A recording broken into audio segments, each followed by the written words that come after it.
नमस्कार दोस्तों।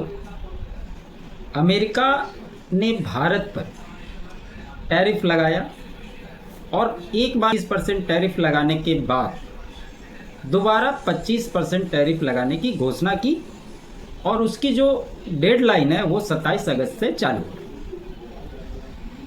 आपने देखा होगा कि अपने ही देश के विपक्षी पार्टियां किस प्रकार से ये कहती हुई नज़र आई कि ट्रंप जो मर्जी हो रहा है वो कर रहा है, मोदी जवाब नहीं दे पा रहा। और ऐसे ही भ्रम फैलाया गया ऑपरेशन सिंदूर को लेकर, जिसमें आपने देखा डोनाल्ड ट्रंप ने लगातार सीज फायर का क्रेडिट लेने का कोशिश किया। उसका खंडन चाहे संसद हो चाहे इस देश की सेना हो, हर तरह से किया गया। लेकिन इस देश की विपक्षी पार्टियां और खास करके राहुल गांधी अगर बोले तो इसमें कोई दिक्कत की बात नहीं, उनको हमेशा एक प्रॉब्लम है। उनको अपने देश की सरकार, प्रधानमंत्री, यहाँ के इंस्टीट्यूशन, सेना, किसी पर किसी भी प्रकार की भरोसा नहीं है। और आपने देखा होगा आजकल एक नारा उन्होंने स्टार्ट किया वोट चोरी का, वो भी पूरी तरीके से फर्जी है। और कांग्रेस पार्टी इस देश में नरेंद्र मोदी की सरकार बनने के बाद से लगातार फर्जी आंकड़ों को दिखाकर सरकार को घेरने की कोशिश करती रही है। चाहे अडानी का मामला हो, आपने देखा था ना, एक हिंडनबर्ग ने रिपोर्ट शेयर की थी, उस समय कांग्रेस किस तरह से बिलबिला उठा था।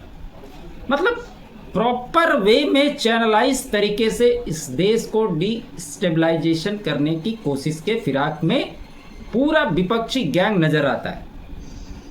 जो लोग इस बात को नहीं समझ पा रहे हैं या नहीं समझना चाहते हैं, ये इस देश का बहुत बड़ा दुर्भाग्य है। लेकिन टैरिफ वॉर के बाद भारत ने क्या कुछ किया, जो ट्रंप को ये गलतफहमी हो गई थी कि हम भारत को झुका लेंगे, वो गलतफहमी धीरे धीरे दूर होती हुई दिखाई देने लगे।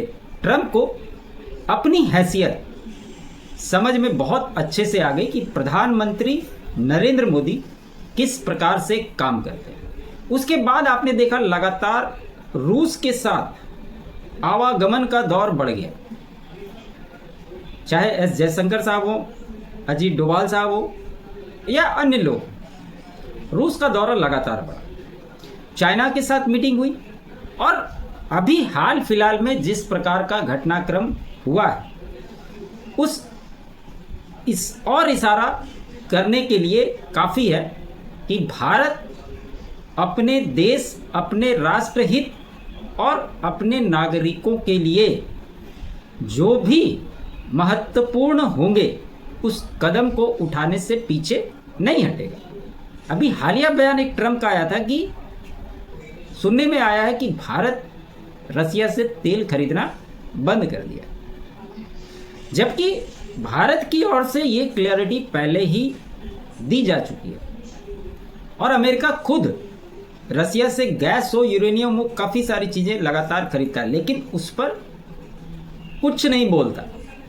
उसको लगता है कि जैसे अमेरिका पहले शासन करता था, विश्व पटल पे अपने आप को दादा समझता था, वो लगातार उसी रोल में अपने आप को देखता है। लेकिन ट्रंप की फजीयत इसलिए हो रही है क्योंकि उसकी विश्वसनीयता पे ही सबसे बड़ा सवाल है। वो सुबह क्या बोलेगा, शाम क्या बोलेगा, इस बात का कोई भी भरोसा नहीं। लेकिन हाल ही के दिनों में जो विदेश मंत्री एस जयशंकर साहब पुतिन से मिलने के लिए रूस गए और वहाँ पर जो प्रेस कॉन्फ्रेंस में अमेरिका का नाम लेकर आड़े हाथों लिया और जिस प्रकार से हर एक चीज़ों को बारीकी से बताया, इससे ट्रंप और पागल बन गया।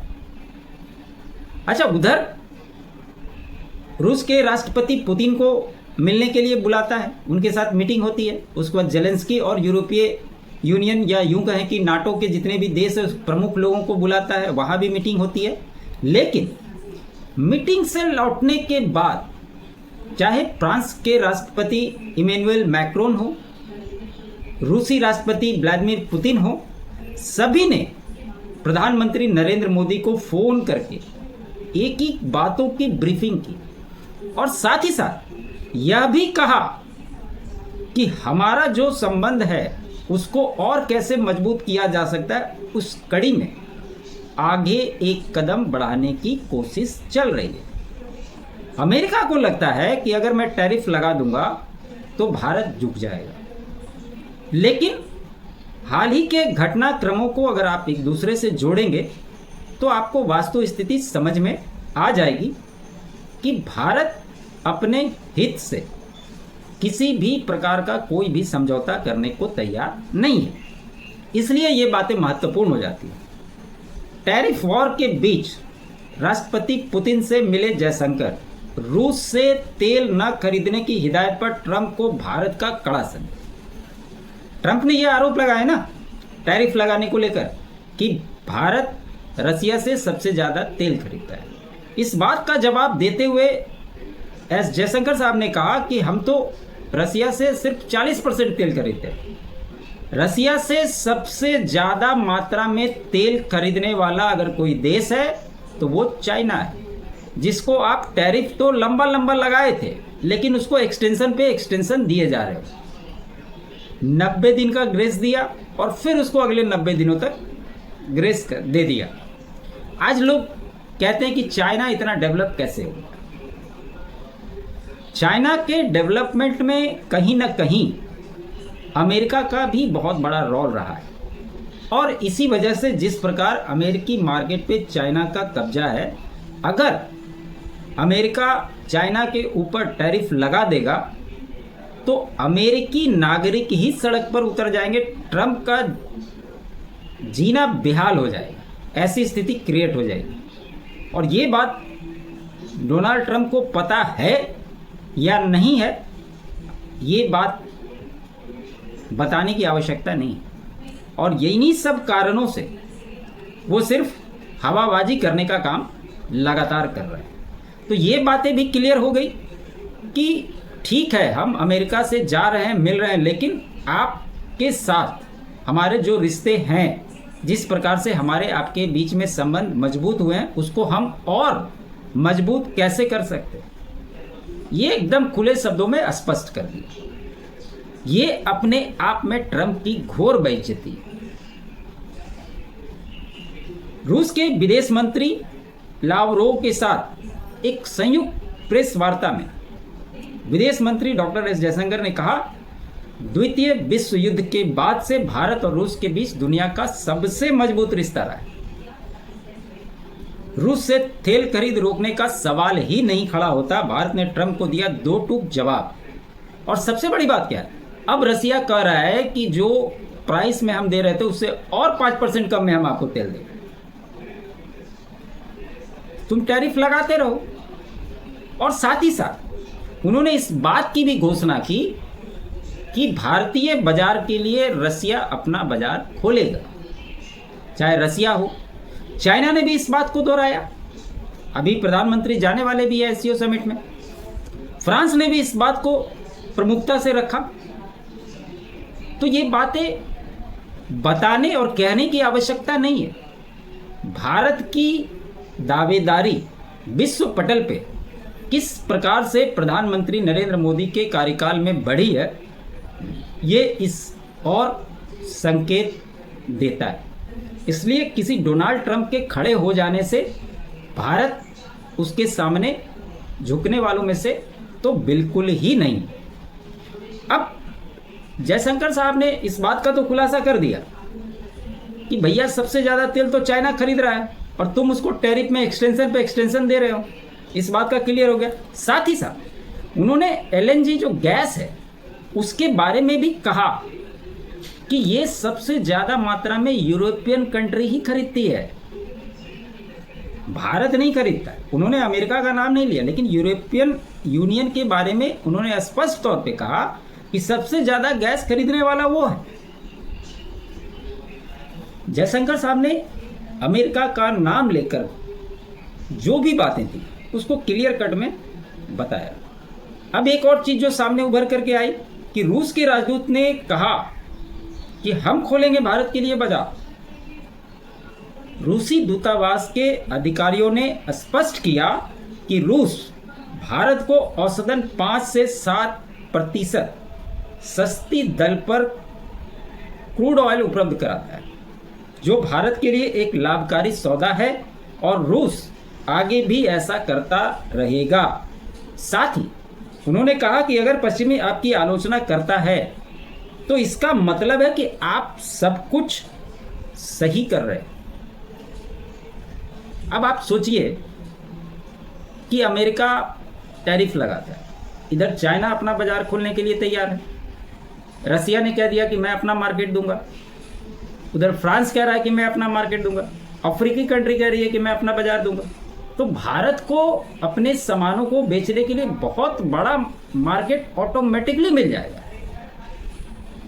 और जो इमैनुअल मैक्रोन साहब है, उन्होंने आज ही प्रधानमंत्री नरेंद्र मोदी से फोन पे बात की और उसके बाद जो ट्वीट किया उन्होंने उसको भी महत्वपूर्ण माना जाता है, क्योंकि वो ट्वीट हिंदी में किया गया था और उन्होंने स्पष्ट तौर पे लिखा है उसमें कि हमने यूक्रेन युद्ध पर अपनी स्थितियों का समन्वय किया ताकि एक न्यायपूर्ण और अस्थायी शांति की ओर बढ़े, यूक्रेन के लिए ठोस सुरक्षा गारंटी और यूरोप की सुरक्षा के साथ व्यापार संबंधी मुद्दों पर हमने अपने वाणिज्यिक संबंधों को बढ़ावा देने और सभी क्षेत्रों में अपनी सामरिक साझेदारी को और मजबूत करने पर सहमति व्यक्त की।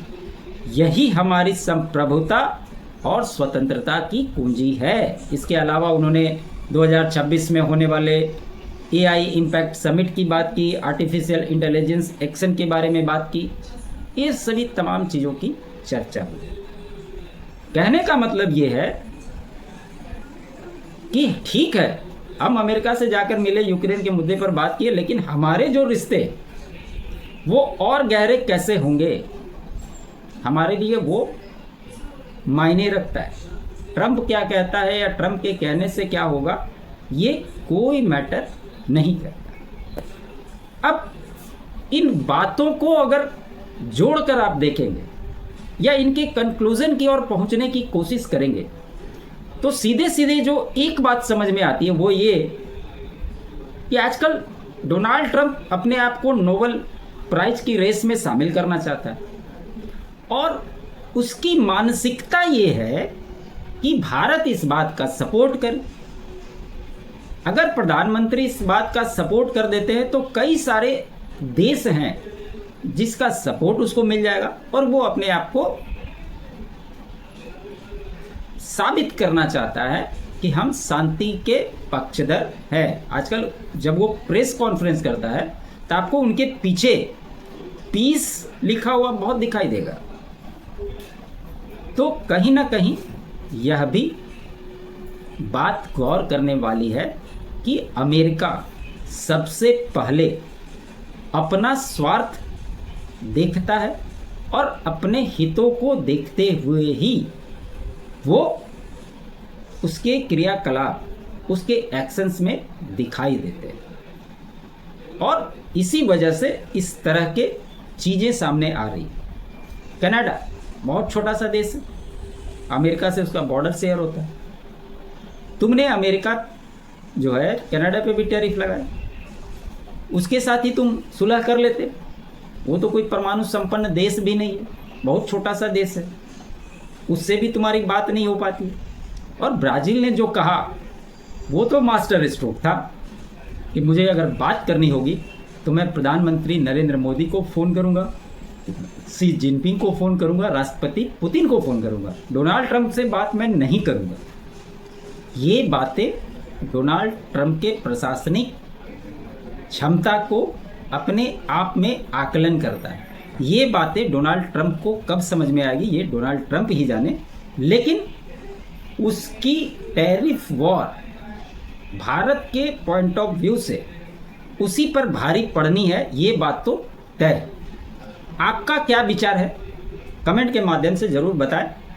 तो खबर यही थी दोस्तों। उम्मीद करता हूँ मेरा ये विश्लेषण आपको अच्छा लगा हो। अच्छा लगे तो लाइक जरूर कीजिएगा, अधिक से अधिक शेयर कीजिएगा। चैनल पे नया है तो चैनल को सब्सक्राइब कर लीजिएगा। अगर आप कुछ भी कंट्रीब्यूट करना चाहते हैं तो आप कर सकते हैं। QR कोड और डिस्क्रिप्शन में डिटेल आपको मिल जाएगी। मेरे अल्टरनेट चैनल फैक्ट्स बाय प्रेम को भी आप सपोर्ट करें, सब्सक्राइब करें। आप सभी का बहुत बहुत धन्यवाद। जय हिंद, जय भारत।